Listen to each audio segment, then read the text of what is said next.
ప్రార్థన వేసుకున్నామంటే, పరలోకమందున్న మా తండ్రి, పరిశుద్ధ ప్రేమ గల తండ్రి, గొప్ప తండ్రి, యెహోవా తండ్రి, ఈ ప్రియకుమారుడు యేసుక్రీస్తు ప్రభువు ద్వారా కృతజ్ఞతాస్తుతులు చెల్లిస్తున్నాను నాయన. ఆరాధన వందట్లో మీరు నడిపించండి నాయన. ఎంతమంది అయితే తలుపుని రావాలనుకున్నారో అంతమంది తలుపుని వచ్చే భాగ్యం దయచేయండి తండ్రి.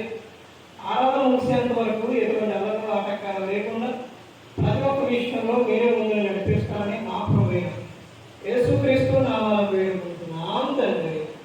ఆమేన్. యెహోవా నీ నామము ఎంతో బలమైనది, ఎంతో బలమైనది, ఎంతో బలమైనది. యెహోవా నీ నామము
బలమైనది